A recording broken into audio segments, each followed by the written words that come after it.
यहाँ से स्टार्ट करेंगे। डेली का टारगेट यहाँ पर डे नंबर 61 है, इसको देखेंगे। ठीक है, डे नंबर 61 से डे नंबर 75 तक जो चलेगा ये पूरा अपना क्या चलेगा, इसमें से विज्ञान प्रौद्योगिकी, ठीक है, आपका जो जनरल साइंस है ये, प्लस साइंस जो टेक्नोलॉजी है ये, और यहाँ से कला संस्कृति आर्टिकल्चर। ठीक है, तो यहाँ पर दो सब्जेक्ट है हमारे, दोनों सब्जेक्ट विज्ञान प्रौद्योगिकी और यहाँ पर कला संस्कृति। ठीक है, इन सबको यहाँ पर करेंगे। और यहाँ पर देखो जो समान विज्ञान में कुछ टॉपिक जैसे यूपीएससी जो पूछता है, आपको सिर्फ वो टॉपिक कवर करने हैं, पूरी समान विज्ञान आपको नहीं पढ़नी है। ठीक है, क्योंकि आपके पास अभी टाइम नहीं है ना। आपको यहाँ से 4 से 5 दिन में, 6 दिन में ये जो हमारी समान विज्ञान है इसको खत्म करना है। तो वो गिने चुने टॉपिक करना है। जैसे कि मैं दिखाता हूँ आपको, भौतिक विज्ञान है जिससे मैं आपका आता है टॉपिक अधिशासी सदिशासी, ये सब नहीं पढ़नी है क्योंकि यहाँ पर यूपीएससी सब नहीं पूछता है, ये भी हटाना है। जिसमें यहाँ पर जितने में कट लगा हुआ है ये आपको नहीं पढ़ना है। ठीक है, ध्यान रखना है, जितनी चीज़ें कट है वो आपको नहीं पढ़ना है। मैंने इस वजह से दिखा दी क्योंकि आपको ये ना लगे कि टॉपिक ये सब छूट गए हैं, है ना। दिखाने के बाद मैंने कट किया यहाँ से, राइट। तो यहाँ से इसको हटा सकते हो। उसके बाद जैसे इसी को लेकर करंट में न्यूज़ में भारत की पहली बुलेट ट्रेन अभी जो चलाई गई है ना, सूरत बिलीमोरा का ट्रायल, और इसकी जो हाई स्पीड काइन जो मैट्रिक्स थे उसकी तकनीकी, है ना। तो यहाँ पर इसी के जो टॉपिक इस पर आधारित है, तो ये इस पे क्वेश्चन पूछ सकता है, ना कि इनमें सब में क्वेश्चन पूछेगा, है ना। हो सकता है कि एक समान गति पे क्वेश्चन पूछ ले, लेकिन इससे मिला करके ये, लेकिन इन सबसे नहीं पूछेगा। तो जितना कट है उससे आपको नहीं पढ़ना है। ये टॉपिक आपको यहाँ से रीड करो कि यहाँ पर इसमें करंट में न्यूज़ में था क्या क्या इसके पॉइंट हो सकते हैं।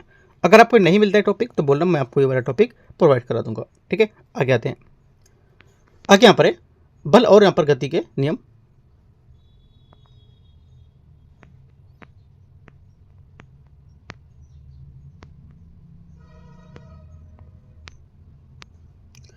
अगला है बल और गति के नियम। इसमें आपको क्या क्या पढ़ना है, इसमें देखो संतुलित और असंतुलित बल क्या होते हैं छोड़ दो। न्यूटन के तीनों नियम, जड़त्व F बराबर ma जो होता है ना, ये भी क्या करना है, ये भी आपको हटाना है। ठीक है, और जितना यहाँ पर काटे हैं उसको हटा दो। न्यूटन के जो तीनों नियम हैं ये एक बार आप रीड कर सकते हो, कौन कौन से 3 नियम में क्या काम करते हैं, है ना। ये 2-2, 3-3, 4-4 लाइन के हैं, वो सब आप इसको रीड कर लो। नहीं आपके पास होगे तो बताना, मैं आपको इनको प्रोवाइड करा दूँ। क्योंकि देखो जो नॉर्मल साइंस में आपके पास ये सब होंगे, जो साइंस बैकग्राउंड से नहीं है शायद उसके पास नहीं होगा, या फिर बुक्स होंगी तो वहाँ से सब कवर कर सकते हो। नहीं मिलेगा तो बताना। ठीक है, संवेग संरक्षण सिद्धांत ये आप एक बार छोड़ सकते हो, भी कोई मत इतना खास नहीं है।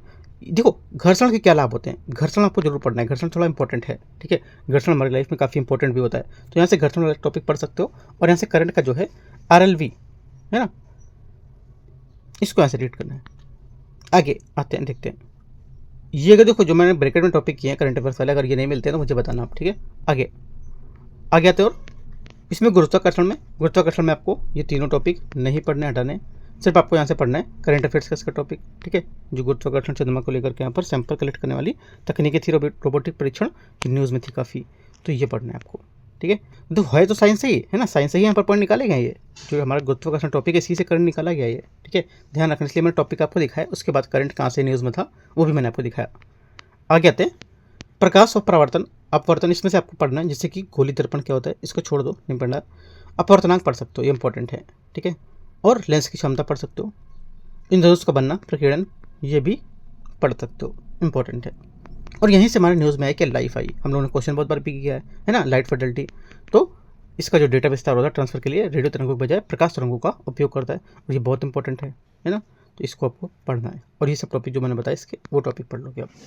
ठीक है, उसके बाद आगे आते हैं ध्वनि में। ध्वनि में आपको क्या पढ़ना है, ध्वनि में आपको पढ़ना है जो डॉपलर प्रभाव, छोड़ दें इन तीनों को, चारों को नहीं पढ़ना है। आगे सिर्फ ये पढ़ना है करंट अफेयर्स में डीप ओशन मिशन जो न्यूज़ में था काफ़ी ज़्यादा, समुद्रयान और ये सब, इसके बारे में रीड करो। ठीक है, नहीं मिलेगा टॉपिक तो बोलना, मैं आपको इसका टॉपिक दे दूंगा। देखो जितना मैंने कट किए हैं वो आपको साइंस में नहीं पढ़ना है, ध्यान रखना है। ठीक है, और जैसे कि आज आपका टारगेट जल्दी से खत्म हो जाएगा क्योंकि मैं टॉपिक बहुत सारे कट करा दिया हूँ, थोड़े से ही टॉपिक हैं और करंट अफेयर्स से। उसके बाद जितने भी यहाँ पर टारगेट आपके हो चुके हैं उसके आप ऐसे करो 5-5, 6-6, 7-7 टारगेट आप एक साथ उठा के उनके पूरे लर्न कर लो। ठीक है, ये नहीं हुआ कि आपने उठाया खत्म हो गया और जाके यूट्यूब पे बैठ गए, जितने भी टेस्ट हैं, जितने भी पेपर हैं, सब करने में लगे हैं। नहीं, वो तो करना ही करना है, लेकिन ये साथ में रख के चलना है। अगर डेली टारगेट आप रखोगे वो क्वेश्चन तभी मजा आएगा आपको सॉल्व करने में, वरना क्वेश्चन करोगे, क्वेश्चन आप गलत होंगे, बोलोगे सर मैं क्या करूँ, क्वेश्चन मेरे गलत हो रहे हैं। क्यों गलत हो रहे हैं? क्योंकि आपने टॉपिक्स अच्छे से नहीं पढ़ा है और रिवीजन अच्छे से नहीं किया है। तो सबसे अच्छा पॉइंट क्या है, मेन जड़ ही पकड़ लो, क्या, रिवीजन। टॉपिक उठाओ और उनको रिवीजन कर डालो, और आप आराम से रात में शाम को ये सब टेस्ट सॉल्व कर लिया करो, एक सिस्टम बना लो। दिन में पढ़ने का और रात में रिवीजन करने का शाम को 6 बजे के बाद, ऐसा। ठीक है, आगे यहाँ पर विद्युत है। विद्युत में क्या करना है, कुछ नहीं पढ़ना है इसमें। ठीक है, आपको यहाँ से टॉपिक करना है जो करंट में है, ये वाला लिथियम आयन बैटरी, जो चुंबकत्व मैग्नेटिज्म, इसमें आपका जैसे कि चुंबकीय क्षेत्र की रेखाएं, ये इंपॉर्टेंट है। धारावाही चालक पर बल, ये भी इंपॉर्टेंट है। बस 2 टॉपिक पढ़ने हैं इसके और कुछ नहीं, और ये करंट करना है। ठीक है, इतनी चीज़ें आपको करनी है। ठीक है, और कम से कम चीज़ें हैं ये, आपके 1.5 से 2 घंटे में वो खत्म हो जाएंगी उतनी। कला संस्कृति, ये भी कुछ बड़ा टॉपिक नहीं दिया मैंने, लेकिन है जोड़ने लायक टॉपिक इसमें, तो आपको काफ़ी चीज़ें देखने को मिलेंगी। जैसे कि देखो, हड़प्पा सभ्यता को लेकर के शहरी नियोजन की प्रणाली और उसके टॉपिक, सब टॉपिक यहाँ पर है। जैसे कि इनके नगर नियोजन कैसे होते थे। ठीक है, जल निकासी की व्यवस्था कैसी होती थी। राइट, विशाल स्नानागार क्या थे इनके। ठीक है, अन्न भंडार कैसे थे, निर्माण सामग्री कैसी थी। राइट, और विशिष्ट स्थल जो थे वो कैसे थे। ठीक है, लोथल क्या था, धौलावीरा क्या है, यहाँ पे क्या क्या मिला है। तो ये सब आप पॉइंट यहाँ पर रीड करोगे। इसके आगे यहाँ पर जैसे बोला है मौर्य वास्तुकला। ठीक है, मौर्य वास्तुकला के बारे में, मौर्य आर्किटेक्चर जो है इसके बारे में, इसके स्तंभ क्या थे, इसकी क्या विशेषताएं, इसके स्तंभ, अशोक के स्तंभ, सारनाथ स्तंभ, ये क्या है। तो एक एक पॉइंट यहाँ पर इसके रीड करना, यानी कि आपने इतना देख लिया। अशोक के स्तंभ हो गया, स्तंभ का कहने का मतलब है धर्म के प्रचार के लिए स्थापित किए गए थे। मुख्य भाग क्या था, सॉफ्टवेयर होता है इनका, कैपिटल क्या थी, है ना, और यहाँ पर एबिकस क्या था, मूर्ति पशु क्या थी। तो एक एक बात इसके स्तंभ के बारे में रीड करोगे। आपको ज़्यादातर चीज़ें यहाँ पर कुछ आर एस शर्मा मिल जाएंगी, कुछ यहाँ पर आपकी कौन सी बुक है, आर एस शर्मा में ही मिल जानी चाहिए, है ना। आगे आते हैं, एक आती है उपेंद्र सिंह की बुक, है ना, बहुत अच्छी बुक होती है वो, तो वो लेकिन बहुत महंगी, करीब 650-700 रुपये की बुक आती है वो। ठीक है, वो अभी मत लो, अभी आपके पास टाइम नहीं है। आपका जो भी बुक है उससे आप रीड कर सकते हो, जो भी नोट्स है उससे आप करो, यहाँ पे मिलेगा आपको सब ये। अगर आपका जो तमिलनाडु की जो क्लास 11th या 12th की बुक है उससे भी कर सकते हो, इंग्लिश में बहुत अच्छा उसमें तो। ठीक है, स्तूप पढ़ना, स्तूप में क्या संरचना, मुख्य अंग और सांची का स्तूप क्या है उसके बारे में रीड करोगे। ठीक है, और मौर्योत्तर काल की कट रॉक वास्तुकला उसके बारे में पढ़ना है आपको।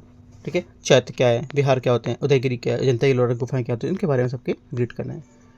आगे यहाँ पर करंट अफेयर्स आता है। ठीक है, इतने टॉपिक आज रीड करने, और करंट अफेयर्स है, अच्छा इसी का करंट अफेयर्स है ना, इसी टॉपिक में ही करंट अफेयर्स बोला है कि बजट 26-27 की घोषणा को लेकर के, पुरातत्व के स्थल की खोज को लेकर के यहाँ पर न्यूज़ में थी। ठीक है, नई खोज यहाँ पर हुई थी 2026 में। यूनेस्को कुछ साइट अपडेट थी फरवरी 2026 को लेकर के, है ना। सारनाथ 25-26 में यूनेस्को में शामिल का प्रस्ताव भेजा गया था, जो वजह से न्यूज़ में था। जितने यहाँ पर न्यूज़ में चीज़ें आई हैं वो जरूर पढ़ना। इस बार मैंने जितने भी टॉपिक दिए स्टैटिक, वो करंट अफेयर्स भी नीचे ऐड कर दिए हैं। ठीक है, ऊपर भी मैंने साइंस में भी ऐड किए, इसमें भी, और जो भी मैं बनाऊंगा वो उसमें भी करंट नीचे ऐड करेंगे सब। ठीक है, जो भी न्यूज़ में चीज़ें रही हैं, आपको छोड़ना कोई चीज़ें नहीं, बस इतना। ठीक है, ध्यान से करते रहो। अशोक स्तंभ का संरक्षण, इसको लेकर के भी काफ़ी न्यूज़ में था। अशोक इस बार संरक्षण को लेकर न्यूज़ में है, तो अशोक की जितनी भी चीज़ें आ रही हैं ऊपर मैंने बताया आपको, वो सब आप जाके मौर्य वाला पूरा पढ़ डालो, है ना। अशोक की जितनी भी चीज़ें, एक एक पॉइंट उठाओ और ख़त्म कर दो, एक एक लाइन बाइस लाइन। हो सकता है यूपीएससी इस पर क्वेश्चन बनाए। ठीक है, ये करंट में न्यूज़ में था। राखी गढ़ी म्यूजियम से क्वेश्चन बना सकता है घुमा के, सारनाथ से बना सकता है क्वेश्चन, है ना। तो बौद्ध धर्म और अशोक जो है मौर्यकालीन, ये सब काफ़ी न्यूज़ में थे इस पर। आगे आते हैं करंट अफेयर्स यहाँ से टॉपिक एक में। इसमें देखो क्रिटिकल मिनरल्स क्या होते हैं, रिसाइकलिंग, कचरे, आत्मनिर्भर का सफ़र, निर्भरता का सफ़र, ये आपको पूरा रीड करना है। ठीक है, टॉपिक रीड करो, क्या होता है, कैसे इसका प्रोत्साहन पात्रता होती है, क्या तकनीकी होती है, क्या इनके रणनीतिक महत्व होते हैं, पूरा रीड करो। और उसके बाद आपको 3 क्वेश्चन सॉल्व करने हैं। 3 क्वेश्चन सॉल्व करो, उसी को पढ़ने के बाद 3 क्वेश्चन आपको सॉल्व करना है, यानी कि पहले 3 क्वेश्चन उठाओ, सॉल्व कर लो, टॉपिक पूरा पढ़ो और 3 क्वेश्चन सॉल्व करो। ठीक है, और यहाँ से देखो टॉपिक पढ़ने बाद इसलिए बोला हूँ क्योंकि आपके माइंड में पिक्चर सेट हो जाएगी। अगर आप पहले से क्वेश्चन करोगे तो आप गलत क्वेश्चन करोगे, गलत चीज़ आपके माइंड में सेट हो जाएंगी, है ना। तो खाली माइंड है तो उसको पहले टॉपिक रीड करो, उसके बाद आप क्वेश्चन करो, है ना, तो ज़्यादा अच्छा रहेगा। तो यहाँ से तीनों क्वेश्चन का आंसर दो, और मैंने आंसर कुंजी जो उत्तर है कि आंसर की वो भी मैंने दे दिया आपको, आप अपना आंसर मिला सकते हो। टॉपिक 2 है मेरी टाइम इंडिया विजन 2030 अमृतकाल 2047 तक, ये आपको पूरा रीड करना है, और साथ में 3 क्वेश्चन आपको सॉल्व करने हैं। टॉपिक 3 यहाँ से नक्सलवाद के खिलाफ, यहाँ पर जो निर्णायक सुरक्षा था उसको लेकर के पूरा रीड करना है, और यहाँ से 3 क्वेश्चन सॉल्व करने हैं। तो इस टाइप से यहाँ पर 3-3 क्वेश्चन करके आपको 9 क्वेश्चन इसके सॉल्व करने हैं। ठीक है, 9 क्वेश्चन हो जाएंगे और आपके टॉपिक के हो जाएंगे करंट के, और स्टैटिक टॉपिक आपको मैंने बताया क्या क्या टॉपिक है वो। ठीक है। और अभी हम लोग ऐसे ही आगे बढ़ते रहेंगे, पूरा साइंस टेक्नोलॉजी काफ़ी अच्छे से इसको हम लोग कवर कर लेंगे, ठीक है। साइंस टेक्नोलॉजी और आर्टिकल्चर एक एक चीज़ हम लोग कवर, यहाँ से देखो आपके कितने क्वेश्चन आएंगे पेपर में। साइंस टेक्नोलॉजी से कम 10, ठीक है, और कल्चर से कम 3 मान लेते हैं। करीब 13 क्वेश्चन आपके इस टॉपिक से आएंगे जो हम लोग 15 दिन में कवर करेंगे। यानी कि 15 दिन आपको पूरा दे रहा हूँ, ये तो नहीं कर रहा हूँ ना कि 15 दिन आप पूरा इसी में लगे रहो, नहीं। इतना पढ़ते उसके बाद आप जो भी सब्जेक्ट आप रीड करो, मैंने बोला आपको जितने भी डेली टारगेट रीड कर रहे हो वो आपको करना है। डेली टारगेट मतलब क्या हुआ, आप सब्जेक्ट ही कर रहे हो ना, तो सब्जेक्ट जितने हैं वो सब आपको रीड करने हैं। टारगेट के हिसाब से मैंने आपको इसलिए बता रहा हूँ क्योंकि मैंने सब लिस्ट करा के रखे थे कौन कौन से टॉपिक कहाँ पर हैं, क्या इंपॉर्टेंट है उसमें, है ना। ऐसे आपको जाके कॉपी में बुक में जोड़ोगे तो सब एक जैसा इंपॉर्टेंट लगेगा। जो मैंने कराए हैं उसके हिसाब से करोगे तो और अच्छा रहेगा, ठीक है। बाकी कुछ पूछ रहे हैं आप पर्सनली यहाँ पर पूछ सकते हो, यहाँ पर टेलीग्राम ID दे रखा है और चैनल यहाँ पर ज्वाइन कर सकते हो टेलीग्राम। यहाँ पे अभी अपडेट आपको बहुत सारा मिलता रहेगा UPSC प्रीलिम्स के लिए, काफ़ी चीज़ें भी मैं शेयर करता रहता हूँ, ठीक है। एंड करते हैं इसको, कुछ पूछना रहेगा तो आप पूछ सकते हो, ठीक है। All the best, thank you. PDF Telegram से डाउनलोड कर लेना है।